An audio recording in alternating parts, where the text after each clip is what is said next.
paz do Senhor Jesus a todos. Que prazer ser um canal de bênção na sua vida. Levar uma mensagem que te motiva, que te encoraja a enxergar as coisas com uma ótica diferenciada.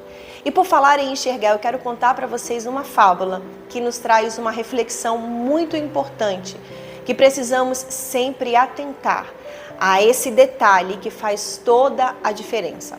A fábula conta: enxergue as mudanças e as realize. Conta que o olho, ao vislumbrar uma montanha linda, ele disse: vejam que linda é essa montanha. O ouvido tentou escutá-lo, mas não conseguiu. As mãos tentou tocar nas montanhas, mas não conseguiu.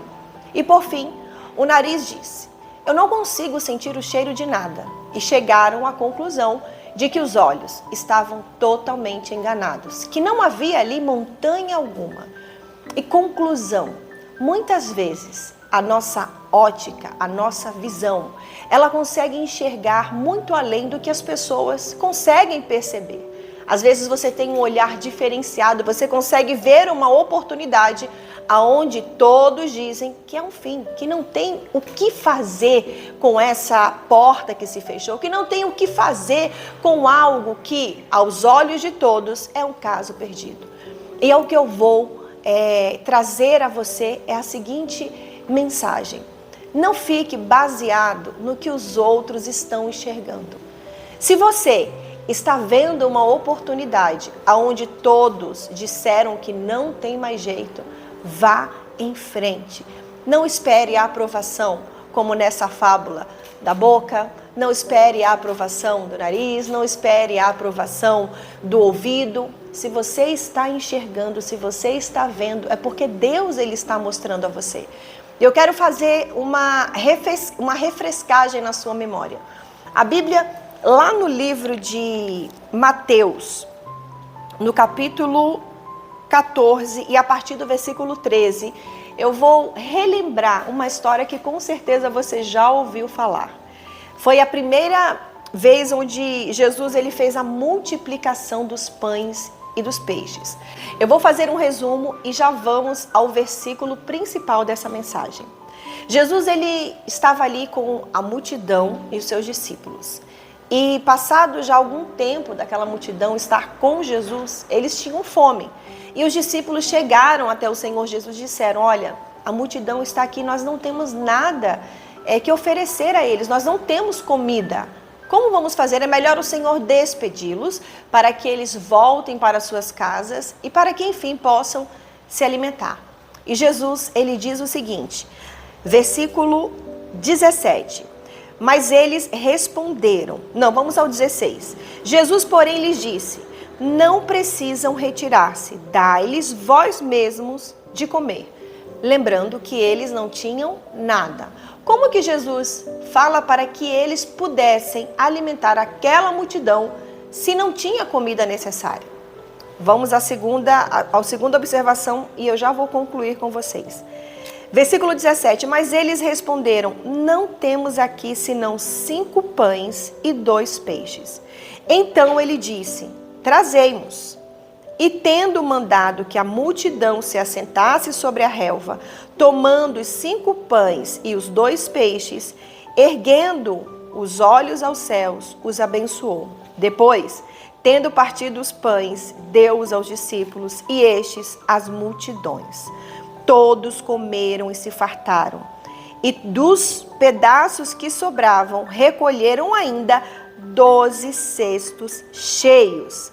E os que comeram foram cerca de 5.000 homens, além das mulheres e das crianças. Veja que Jesus ele já sabia que aquele cenário iria acontecer.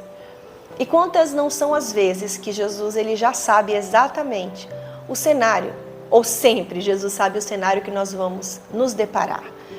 Talvez você está se deparando com um cenário aos olhos de todos, um caso perdido.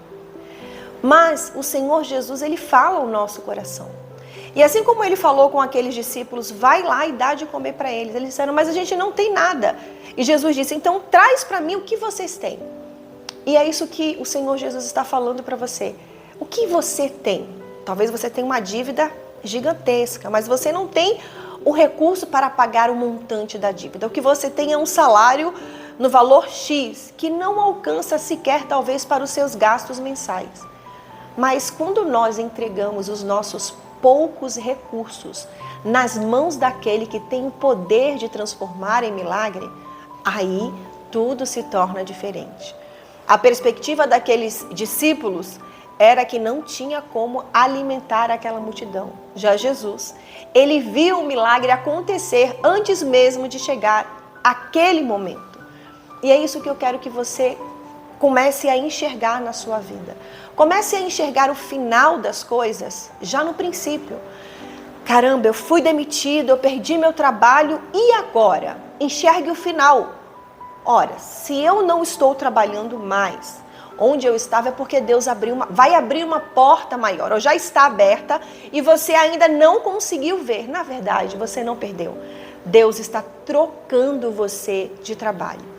Talvez você foi ao médico e se deparou com o resultado de um exame que não é agradável e não era o que você imaginava. Então veja já o final acontecendo. Deus, ele vai transformar esta enfermidade em milagre.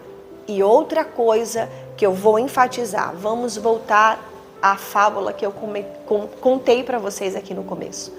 Não dependa da opinião dos outros. Se você é o agente principal do testemunho, Deus, ele não conta com que as outras pessoas acreditem. Não vai fazer diferença alguma. Quando Jesus mandou trazer os poucos pães e peixes que eles tinham, Jesus não perguntou se eles acreditariam que aquela multidão poderia ser alimentada com aqueles pães e peixes. Ele simplesmente pediu que eles trouxessem e entregassem a ele. E o milagre não foi os discípulos quem fizeram e tampouco aquela multidão. Foi o próprio Senhor Jesus. Então não é você quem vai fazer o milagre. E não serão as pessoas que estão à sua volta que dizem: olha, o seu casamento já era. O seu marido saiu de casa, eu já soube que ele está com outra pessoa. Ou talvez ele já pediu divórcio para você. E talvez você está desanimado, desmotivado, porque você está vivendo pela razão. E eu quero enfatizar mais uma vez. Veja o final das coisas agora no princípio. O mesmo Senhor que fez haver a multiplicação e alimentar toda aquela multidão, ele fala para você quais são os recursos que você tem em suas mãos. Eu tenho amor, eu amo meu marido, eu amo a minha família. Mas eu já tentei de tudo, eu já conversei, talvez você já até se humilhou pedindo para ele voltar ou para não sair de casa e não resolveu.